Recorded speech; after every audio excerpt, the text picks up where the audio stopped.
singkat saja. Kita hidup di dalam dunia tidak lain dan tidak bukan ialah menunggu giliran dipanggil oleh malak Israil. Dan sekarang kita hidup di dalam dunia masih diberikan umur oleh Allah, masih nikmat bernapas. Apakah kita harus bersyukur? Tentu. Kenapa kita sekarang masih hidup? Allah memberikan kesempatan kita untuk apa? Beramal saleh. Allah memberikan kesempatan kita untuk senantiasa kita mendekatkan diri kepada Allah Subhanahu wa taala. Karena apa, Pak? Kan kita diciptakan ke dalam dunia ini untuk apa? Wa ma khalaqatul jinna wal insa illa liya'budun. Dan tidaklah aku ciptakan jin dan manusia illa liya'budun, kecuali untuk taat beribadah kepada Allah Subhanahu wa taala. Tujuan hidup kita di dalam dunia ini untuk apa? Sering kita baca di dalam sholat ada doa iftitah setelah takbiratul ihram. Apa tuh? Ada pas tengah-tengahnya apa? Inna sholati wa nusuki wa mahyaya wa mamati lillahi rabbil. Sesungguhnya Assalamualaikum warahmatullahi wabarakatuh.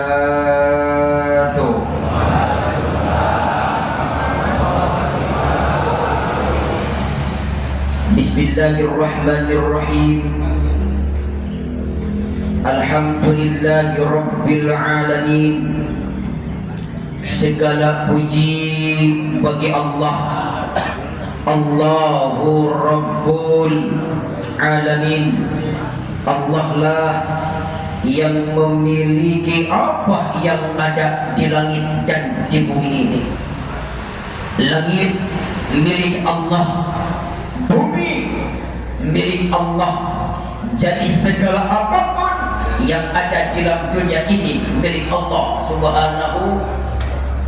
Rumah bertingkat, mobil mengkilat, sawah ladang di mana-mana, itu semuanya adalah milik Allah Subhanahu. Orang yang kaya raya, banyak hartanya, jangan sombong dengan kekayaannya. Orang yang mohon maaf lahir dan batin, mengerti dalam masalah agama, tahu ilmunya, jangan sombong dengan keilmuannya. Pak, yang sombong siapa? Yang sombong siapa? Bahkan Allah Subhanahu wa ta'ala pun tak menyukai orang yang sombong. Innallaha la yuhibbu man kana mukhtalan fakhura. Sesungguhnya Allah Subhanahu wa ta'ala tidak menyukai orang yang sombong, pun juga membanggakan diri. Yang sombong siapa? Iblis. Iblis itu sangat alim, tetapi dia bukan kekasih Allah. Jika engkau bertanya tentang Al-Quran kepadanya, maka iblis akan menjawab dan menerangkan dengan sangat jelas, karena iblis tahu asbabun nuzul, ayat-ayat, dan tahu persis kapan ayat-ayat itu turun dari langit. Jika engkau bertanya tentang hadis kepadanya, maka iblis akan sangat pandai menjawabnya, karena iblis tahu asbabul wurud, hadis-hadis tersebut. Jika engkau bertanya tentang kisah-kisah Nabi, maka iblis akan sangat pandai menceritakannya, karena iblis tahu, dan iblis sudah ada sejak Nabi Adam masih berada di dalam surga. Iblis itu ahli ibadah, iblis itu ahli Al-Quran, iblis itu ahli hadis, iblis itu ahli riwayat, iblis itu sangat alim dan pandai dalam segala ilmu. Tetapi iblis tidak pernah bisa menjadi kekasih Allah. Kenapa? Karena ada kalimat dalam hatinya, aku lebih baik darimu, aku lebih hebat darimu. Nastaghfiruka ya Rabb. Makanya saya sering berdoa, ya Allah, semoga sedikit ilmu yang Engkau titipkan dalam hati ini tidak menjadikan diri ini sombong dan merasa lebih daripada yang lain. Makanya hilangkanlah sifat sombong dalam hati kita. Jadi apa-apa yang kita punya itu semuanya adalah milik Allah, termasuk ilmu agama itu pun milik Allah yang senantiasa dititipkan ilmu oleh Allah, itu pun nanti akan dimintai pertanggungjawaban di hadapan Allah Subhanahu wa taala. Orang yang kaya raya, banyak hartanya, tetaplah beriman, bersujud kepada Allah. Kenapa? Itu pun harta yang kita punya, itu pun titipan dari Allah yang senantiasa nanti akan dimintai pertanggungjawaban di hadapan Allah Subhanahu wa taala. Orang yang kaya raya tetaplah beriman, bersujud kepada Allah. Begitupun sebaliknya, yang miskin, yang serba kekurangan, tetaplah beriman, bersujud kepada Allah. Contoh Nabi Ayub alaihissalam, ketika beliau menjadi orang yang kaya raya, beliau tetap bersujud, beriman kepada Allah. Ketika jatuh miskin, datang iblis ditanya, "Hai Ayub, sekarang kau jadi orang yang paling miskin, hartamu ludas, binatang ternakmu binasa. Sekarang kau jadi orang yang paling bangkrut. Begitukah?" Iya. Lantas apa yang keluar dari ucapan Nabi Ayub? Segala puji bagi Allah yang telah memberikan harta kepada saya, dan sekarang ia juga yang mengambilnya. Ia yang memberi, ia yang mengambil. Apalah daya dan kekuatan saya. Jangankan harta itu, ruh ini pun kalau ampunya mau ambil. Inna lillahi wa inna ilaihi rajiun.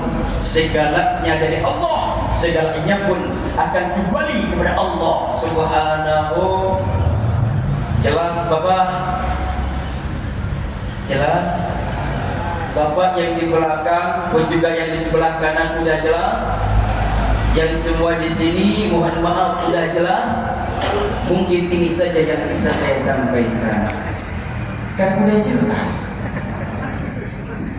Kata guru saya tahun 2010, Al-Maghfurlah Kiai Haji Muhammad Zafri Al-Bukhari, dan kalau kau dakwah, kalau kau ceramah, jamaahnya udah ngerti, udah jelas, beres.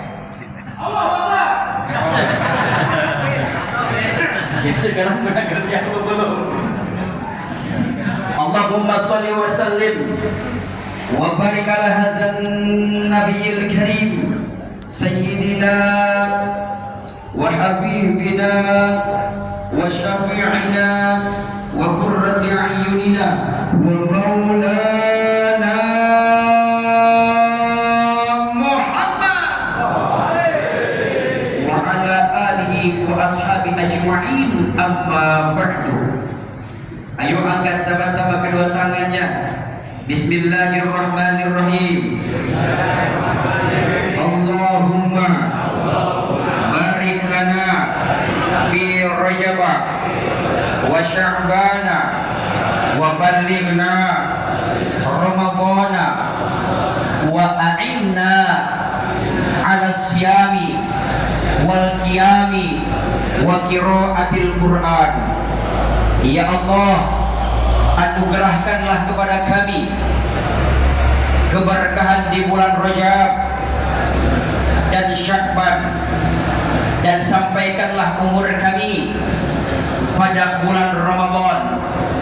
Berikanlah bantuanmu untuk menjalani puasa, qiyamul lail, dan membaca Al-Quran. Amin ya Allah ya Rabbal.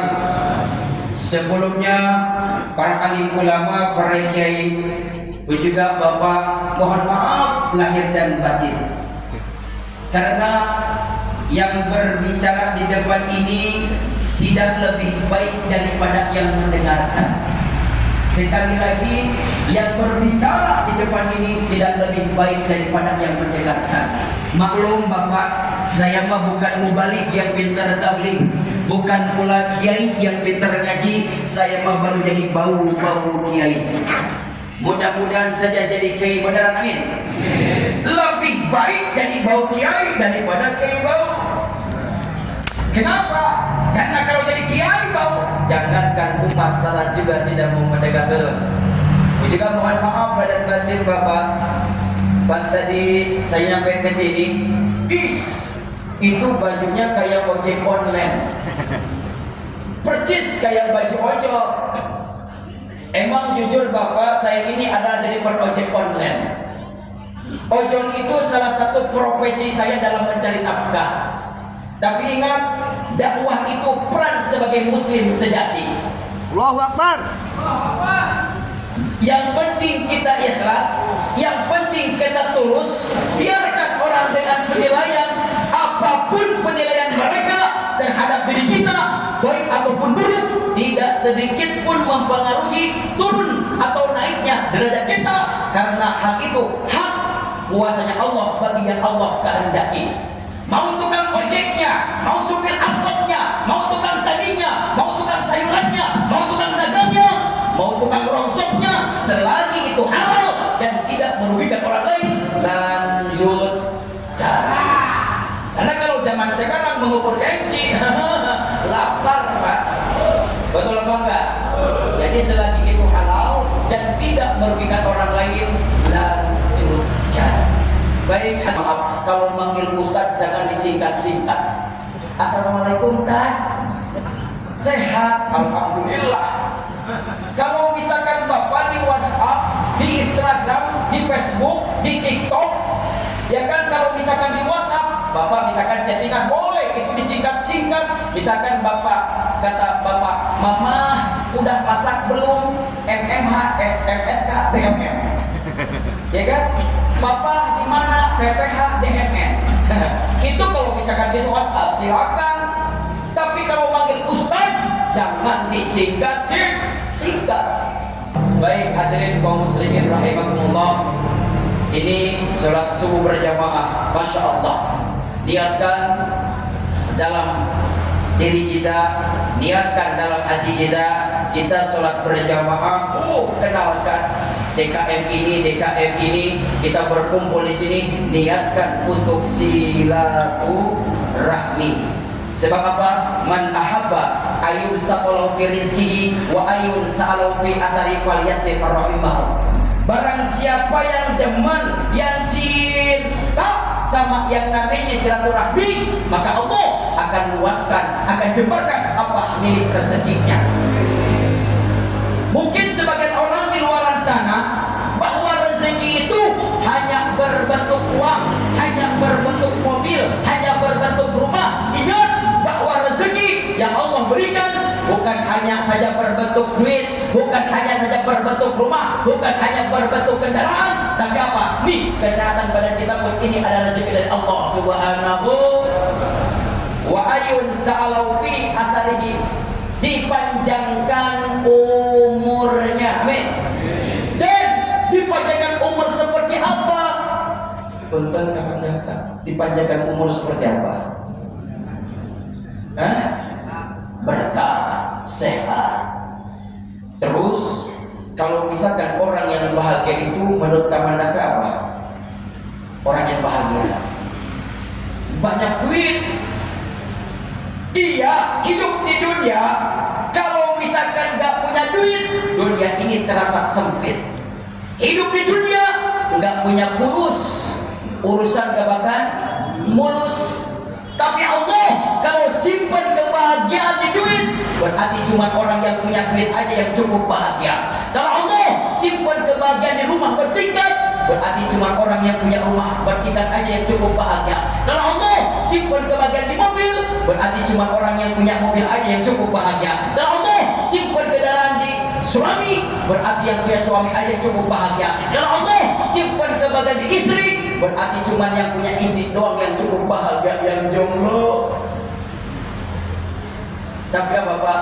Dipanjangkan umur seperti apa? Inna sa'adata kulla sa'adati tulul umri fi ta'atillah. Sesungguhnya kebahagiaan yang mencakup semua kebahagiaan adalah tulul umri fi ta'atillah, panjang umur dalam keadaan taat kepada Allah Subhanahu wa taala. Amin. Amin. Makanya falyasil rahimahu, maka hendaklah mempererat hubungan tali silaturahmi. Amin ya Allah ya Rabbal. Nyampe jam 10:03. Bapak, kita singkat saja. Kita hidup di dalam dunia tidak lain dan tidak bukan ialah menunggu giliran dipanggil oleh malak Israil. Dan sekarang kita hidup di dalam dunia masih diberikan umur oleh Allah, masih nikmat bernapas. Apakah kita harus bersyukur? Tentu. Kenapa kita sekarang masih hidup? Allah memberikan kesempatan kita untuk apa? Beramal saleh. Allah memberikan kesempatan kita untuk senantiasa kita mendekatkan diri kepada Allah Subhanahu wa taala. Karena apa Pak? Kan kita diciptakan ke dalam dunia ini untuk apa? Wa ma khalaqatul jinna wal insa illa liya'budun. Dan tidaklah aku ciptakan jin dan manusia illa liya'budun, kecuali untuk taat beribadah kepada Allah Subhanahu wa taala. Tujuan hidup kita di dalam dunia ini untuk apa? Sering kita baca di dalam sholat ada doa iftitah setelah takbiratul ihram. Apa tuh? Ada pas tengah-tengahnya apa? Inna sholati wa nusuki wa mahyaya wa mamati lillahi rabbil. Sesungguhnya ibadahku, sholatku, hidupku dan matiku adalah untuk Allah Rabbul Alamin. Jadi kita beribadah harus bila karena Allah. Hidup dan mati kita karena Allah. Maaf, wah saya mah RT nih, wah saya mah RW nih, wah saya mah dihormatinlah di sini di kampung. Aduh, malu deh kalau misalkan gak berjamaah tuh. Berarti itu beribadah karena malu. Mau ada orang kah atau tidak ada orang kah dimanapun, tetap kita harus beribadah melaksanakan perintah Allah Subhanahu. Karena Bapak, maaf, 1000 kali maaf, beribadah itu bukan menunggu waktu luang, tapi luangkanlah waktu untuk beribadah. Sekali lagi, beribadah itu bukan menunggu waktu luang, tapi luangkanlah waktu untuk beribadah. Makanya tadi, masya Allah, di sini berkumpulnya sholat berjamaah subuh, nyampe ke belakang, masya Allah. Kenapa Bapak?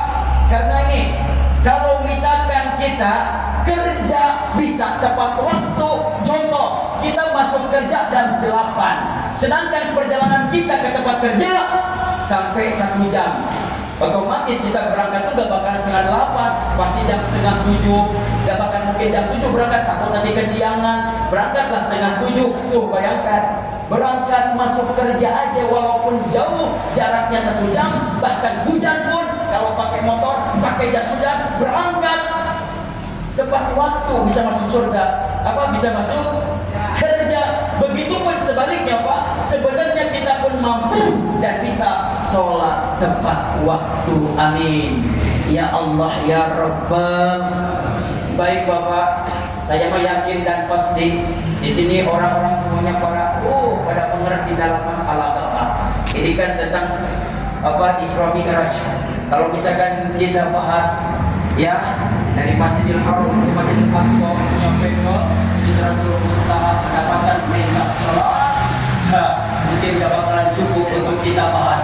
Ketemu di langit pertama dengan Nabi siapa, kedua nyampe ketujuh ketemu dengan para Nabi siapa, itu kalau misalkan kita bahas bakalan nyampe jam 10. Baik Bapak, ini mah pegangan buat hidup saya. Ya mudah-mudahan ada manfaatnya. Ingat saja kita hidup di dalam dunia. Dari Ibnu Abbas radhiyallahu anhu, baginda Rasul bersabda, "Igtanim khomsan qabla khomsin." Manfaatkan 5 perkara atau ingatlah 5 perkara sebelum datang 5 perkara lainnya. Dan mana yang 5 perkara itu? Pertama, hayataka qabla mautika. Hidupmu sebelum matimu.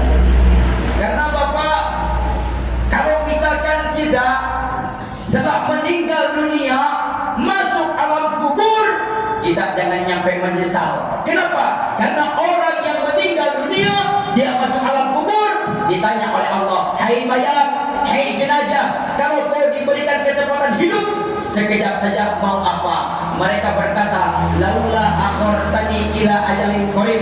Kalau kau beri aku umur, kalau kau beri aku kesempatan hidup sekejap saja, fa asaddaqa, maka aku akan bersedekah, aku akan berwakaf tanah, aku akan membangun masjid, wa aku minas sholihin, dan aku akan termasuk atau menjadi orang yang soleh. Tapi pada saat itu penyesalan tidak lagi bermakna. Makanya mumpung kita hidup di dalam dunia, yuk pergunakan sebaik mungkin untuk senantiasa beribadah kepada Allah Subhanahu wa Ta'ala. Sebetulnya Bapak, hidup kita itu di dunia itu simple. Hidup di dunia itu simple. Apa? Kalau misalkan kita pengen masuk surga, berarti laksanakan perintah Allah.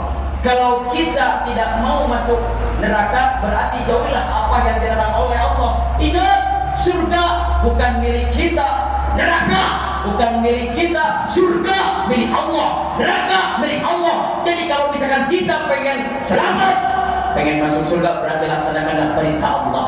Ini Daden yang pegang mic kelihatan kayak orang saleh, belum tentu Pak ini masuk surga. Mungkin Bapak yang duduk di sini yang santai, ya kan mungkin Bapak yang akan masuk surga. Tidak ada yang tahu di akhir hidup kita itu akan seperti apa. Makanya penting hidup di dalam dunia ini kita harus mengingat Allah Subhanahu wa Ta'ala. Umur tidak ada yang tahu kapan dan di mana kita akan dipanggil oleh malaikat Israil atas perintah Allah. Tidak ada yang tahu.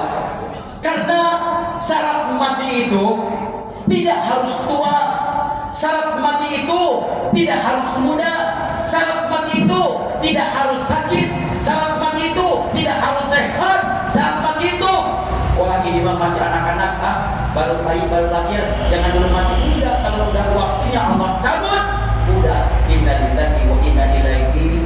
Makanya Bapak, mumpung kita hidup di dalam dunia, yuk sama-sama dekatkan diri kepada Allah Subhanahu wa Ta'ala. Amin ya Allah ya Rabbal.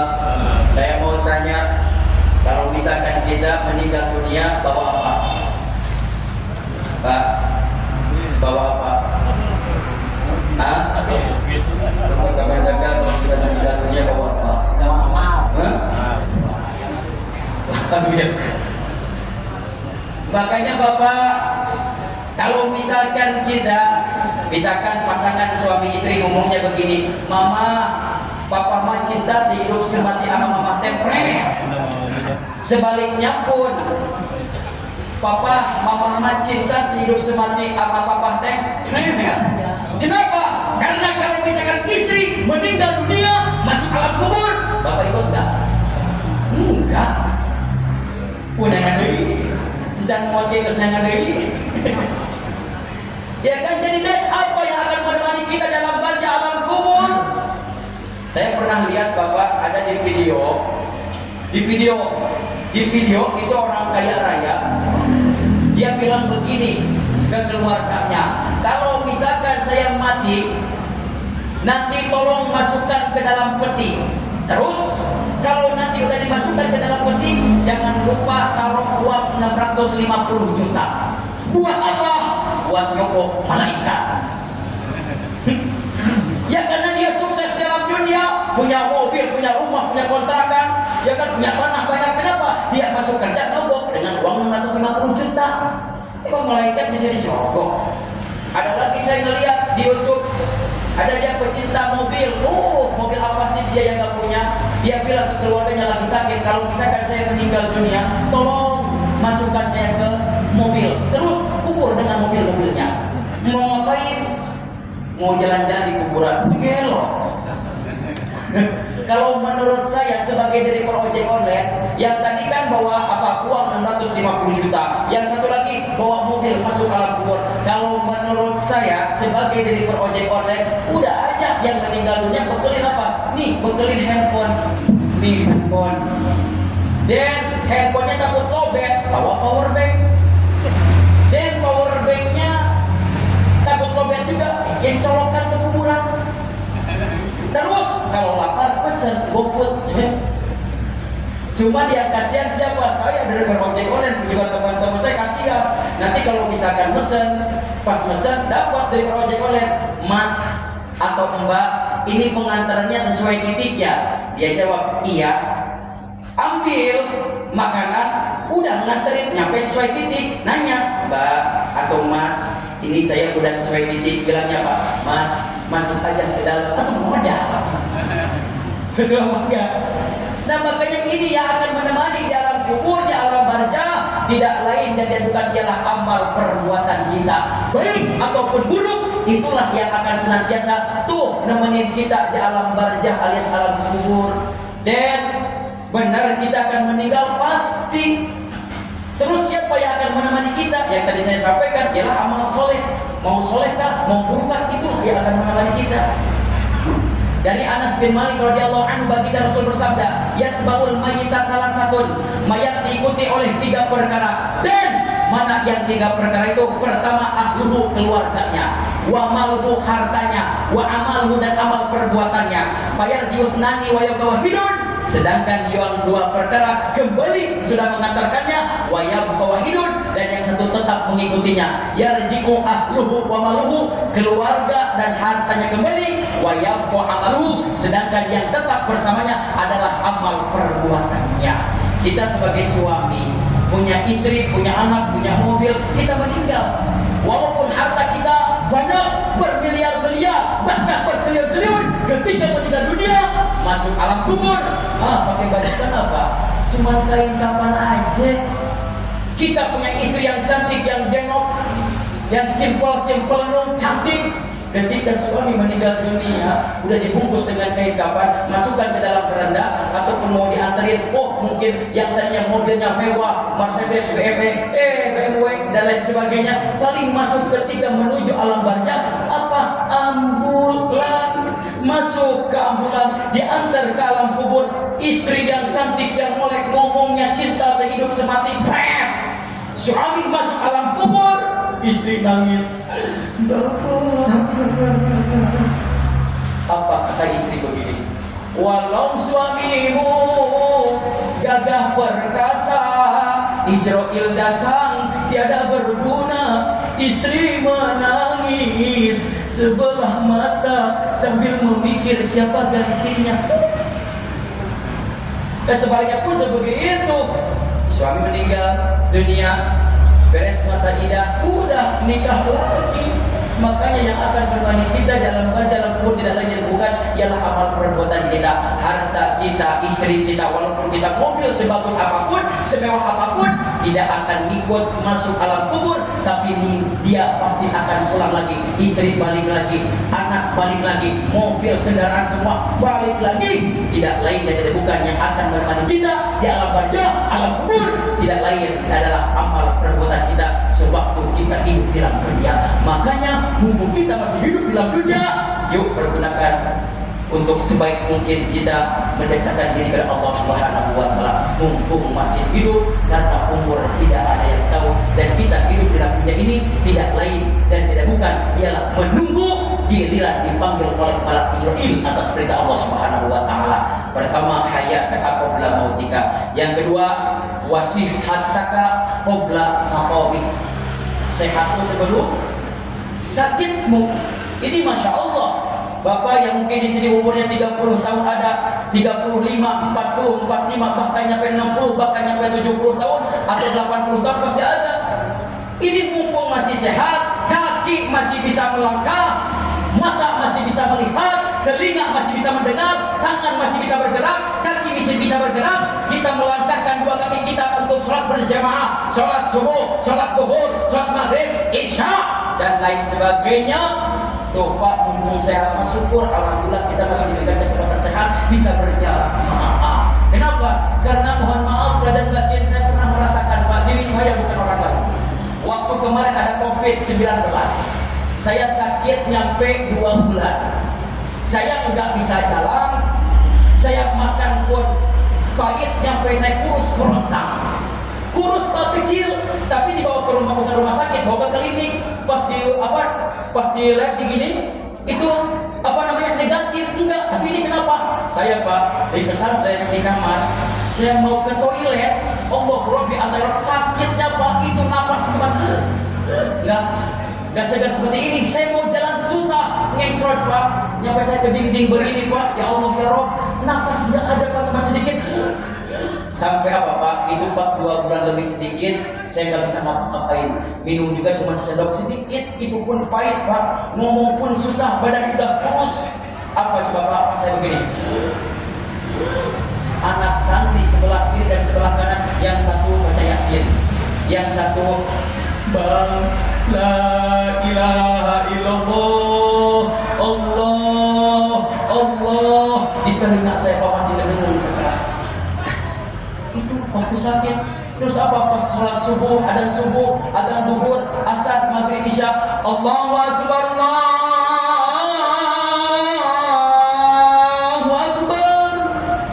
Nangis Pak hati ini, ya Allah, saya pengen ke masjid, ya Allah. Ya Allah, saya pengen jalan, pengen bisa jalan. Ya Allah, saya pengen sempurna melaksanakan sholat, ya Allah. Tapi badan tidak bisa ngapa-ngapain. Ini kaki nggak bisa bergerak, napas pun jalan kaki juga nggak bisa Pak. Tuh udah sakit Mas seperti itu. Jangan sampai kita menyesal setelah sakit, lagi sakit. Oh menyesal, ya Allah, saya pengen ke masjid. Kalau badan sudah terbujur kaku, kita alias tidak bisa bergerak, tidak bisa ngapa-ngapain, napas masih bernapas, nangis Bapak, kita pengen sholat berjamaah tuh. Makanya mumpung masih sehat, pergunakanlah sebaik mungkin kita untuk apa? Beribadah kepada Allah. Terutama nih kita biar sempurna, karena kita sehat badan kita sempurna dalam melaksanakan sholat perintah Allah Subhanahu wa Ta'ala. Amin. Ya Allah ya Rabbal.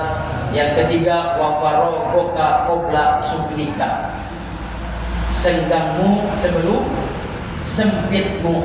Yang tadi saya ucapkan dari awal, beribadah itu bukan menunggu waktu luang, tapi luangkanlah waktu untuk beribadah. Kalau disebut sibuk, yang namanya bapak-bapak harus ikhtiar mencari nafkah untuk anak dan istri, kerja banting tulang dari pagi nyampe siang, dari pagi nyampe sore, dari pagi sampai malam. Bahkan ada yang kerja pulangnya seminggu sekali, sebulan sekali, setahun sekali, betul nggak Pak?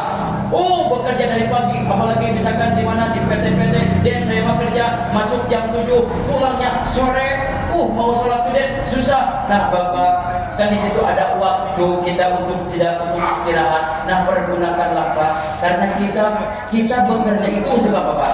Nunggu apa? Nunggu gajian.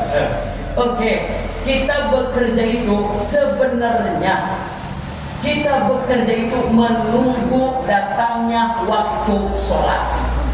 Kalau bekerja itu penambah kehidupan kita. Kenapa? Karena kalau misalkan kita kerja, kurang mual menang duit, lalu kurang teboga duit, kumaha mau beli sembako, gimana mau beli beras, gimana mau beli lauk dan lain sebagainya. Kalau sudah kerja, nah inilah kehidupan kita bekerja, dapat duit, bisa makan, badan sehat, dan kita bisa sempurna dalam melaksanakan perintah Allah Subhanahu wa Ta'ala.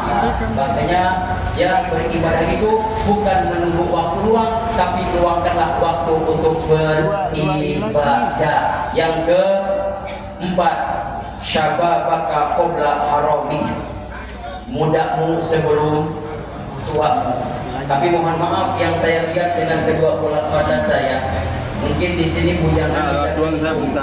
Ya, pemuda mungkin masih bisa dihitung. Di sini ada, ya lihat dari sini, saya yakin sudah punya istri, ya kan? Kelihatan yang muda-muda paling beberapa. Nah, inilah Bapak, mohon maaf dan batin, saya yakin Bapak yang adil semua di sini meluangkan waktu. Saya yakin Bapak masih bisa normal melihat, mendengar, bisa berjalan kaki. Saya ucapkan Bapak semua di sini masih pada muda-muda. Amin. Ya Allah ya Rabbal. Mungkin di sini juga begini. Saya makan ini umurnya udah 70 tahun, sama ini umurnya udah 50 tahun. Ya terus gimana? Saya kan pengen masih muda. Terus gimana? Saya udah tua, dan tuh malu. Dan kalau misalkan untuk ilmu teh karena udah udah tua. Bapak ingat, catat baik-baik. Menuntut ilmu itu bukan hanya saja diwajibkan bagi anak-anak kita, tapi apa? Bapak walaupun udah punya anak, Bapak walaupun udah punya cucu, tetap kita wajib menuntut ilmu. Utlubul ilma minal mahdi ila. Tadi tuntut ilmu tuh Pak.